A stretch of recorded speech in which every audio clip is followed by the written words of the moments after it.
Hello, this video is titled Audiobookscom is a scam. One type of a scam is when somebody tries to charge you for something that should be free in the first place. So audiobooks.com is a app, a website that you're supposed to be able to download audiobooks onto your computer or onto your phone. And they boast, 125,000 books. And they have a fancy feature where you could click bookmark as you're listening to it. But you don't have to use it. It's totally useless. You can find those books for free off of LibriVox. They use the LibriVox books. So, and the people who read the LibriVox books, they say they volunteer.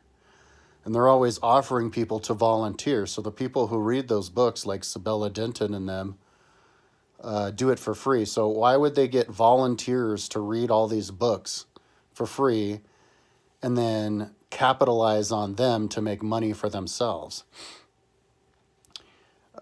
when you don't even have to use it? You can just download those books right off of the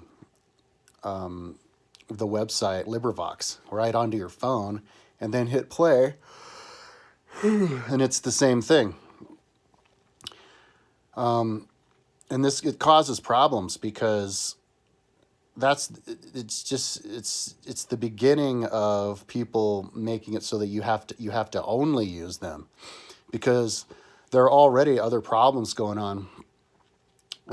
I downloaded books from LibriVox, all the books from LibriVox in the history, philosophy, and religion sections onto my computers. And then when I drag the books from my computer onto my phone, they're all corrupted. Whenever you hear it, the person says the same word twice, so you can't listen to anything. I called Apple, and they told me, and I talked to a senior tech guy, and he told me he didn't know nothing. He didn't know. And so I suggested, well, maybe it's the size of the file. So he told me to just try to drag tiny little files over. And I drag a file that was only a half hour long, and that was doing it too. And before, when I was dragging it, I dragged a 6-hour file over, and it was just fine. So maybe, I don't know, maybe they found out I was doing it and they decided to corrupt my phone, or decide to corrupt it so that you can't drag files from a Macintosh computer onto a phone without it getting corrupted. So what's the next step? Are they going to make it so that you can't download books directly from LibriVox onto your phone, so that the only way for you to listen to a book is with audiobooks.com, where you have to pay $14 a month? And if you pay $14 a month, you still only get to download one book a month. So instead of becoming a conduit to help people learn, they're actually making people not be able to read and trying to make money off of that, which is a scam.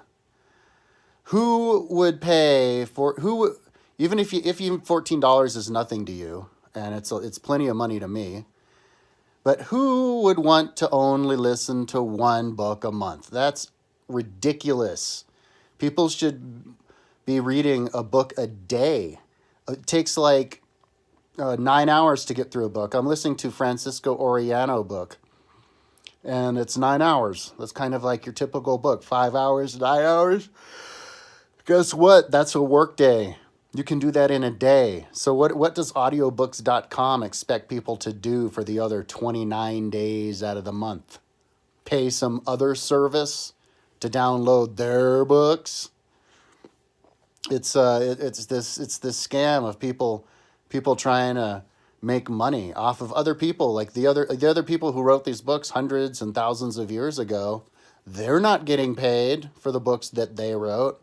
The people who read the books on LibriVox aren't getting paid. The only person getting paid is the audiobook.com guy. And all he did was make a fancy little website. He got the books on. He did some kind of deal where you can download it from their site onto your phone without getting corrupted, even though it gets corrupted if you drag it from the computer to your phone. So I'm just counting down the days until you can't even download books off of directly from LibriVox onto your phone anymore. So you're screwed. There's another thing that they do that doesn't make any sense. It's part of the scam. It's these guys in Silicon Valley getting together, figuring out ways where they can make money by screwing over other people. You can't. The way that you download books onto LibriVox is you download lots of different chapters, and that's the book. Well, in the good old days, 5 years ago, when there were MP3 players, and I don't know, maybe MP3 players have been outlawed by now because they violate copyright. But back in the MP3 player days, you could put chapters onto your MP3 player into a file, and then it plays it all as one file. So it would be to the end, like a song. You put a bunch of songs in a folder.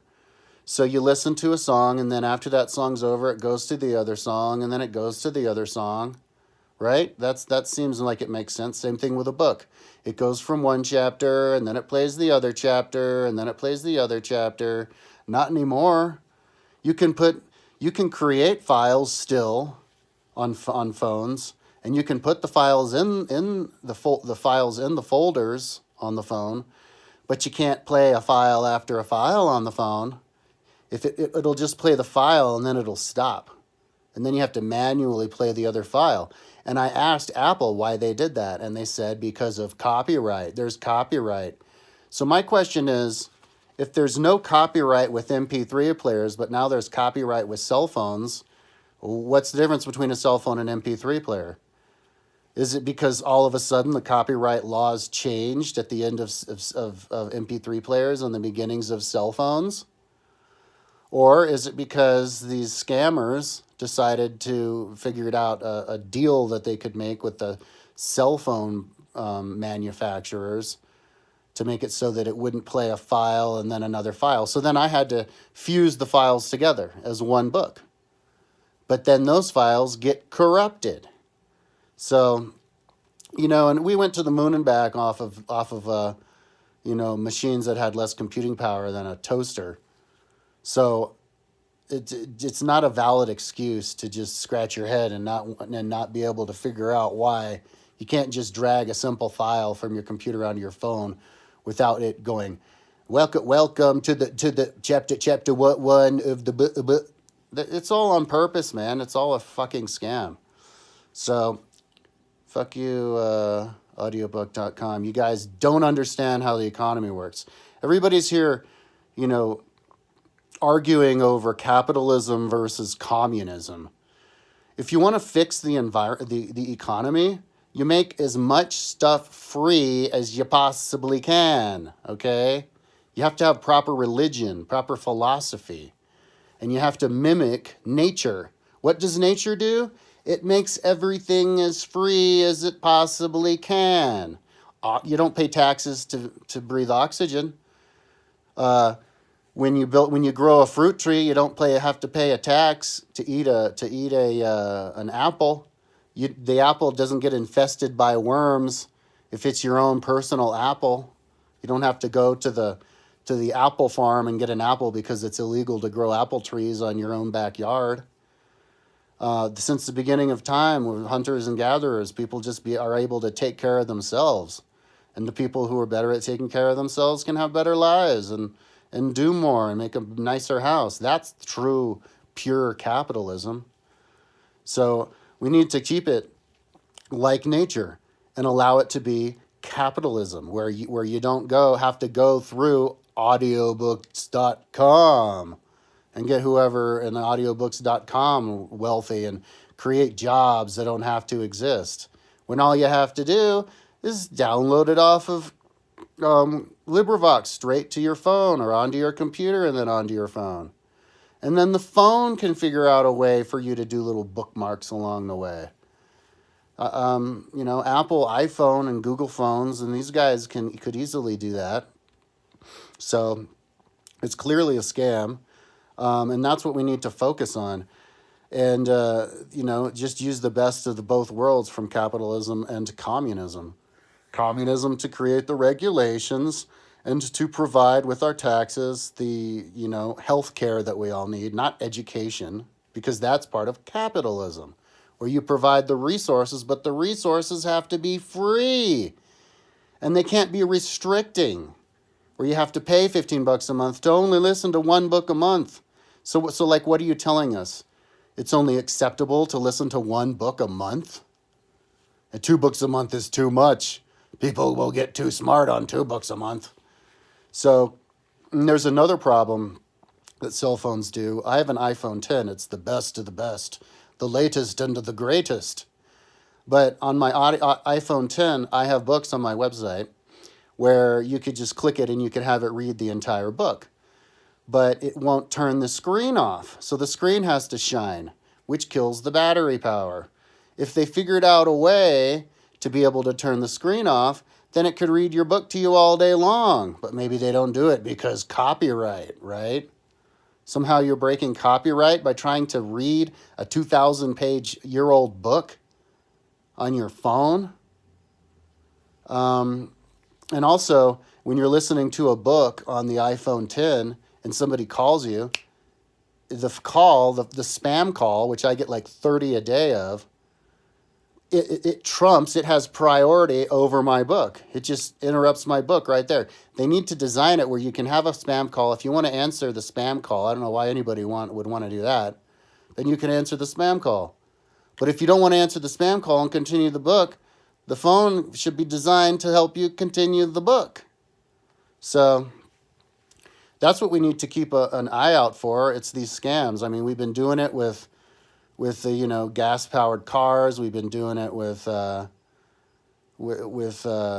absentee landlords since the beginning of time, and with franchises and laws that protect big business and don't allow just ma and pa businesses to exist. Instead you have to have a Starbucks where you can't just open up your own coffee shop and stuff like this. That's what we need to do. Allow people to have just simple businesses working for themselves and then getting as much stuff for free as you can without these middlemen jumping in and leeching everything dry and making everything, unnecessary, like forcing people into school. You have to do school every single day or else your kids are torn from you because, you have to give the teachers a job. Employment is the most important thing without asking questions, if that employment is even necessary. So I hope Audiobookscom goes out of business. If I had the time and resources, I would sue Apple for making it so that you can't, play one song after the other and, get new copyright laws written and, read into it. Maybe I'll do it one day, but Audiobooks.com is just a scam, dude, and don't use them. Pray to God they go out of business and just download it directly off LibriVox. And if LibriVox, complains they don't have enough money, then, you just have to, that's another problem. We have these big servers. Maybe we should just nationalize the servers then so that you can just upload stuff at your heart's content, and then somebody could make a LibriVox and then just download it and make it like a wiki thing, a crowdsourced situation, just like how the world always was, how the Wild West was, just individual people creating it and then creating some kind of federation of people who create stuff, or have the billionaires fund the little bit of funding that LibriVox needs, just like how Wikipedia operates. Because all those people who read the books, it seems like it chintzes them out. They volunteer, and all of a sudden somebody else is making money off of their reading, and then telling people they can only... Why would you only be able to download a book a month? Why does it cost money to be able to download off of an internet? It's free. It's like charging something that God decided to give us for free. So, yeah, that's why audiobooks.com is a scam.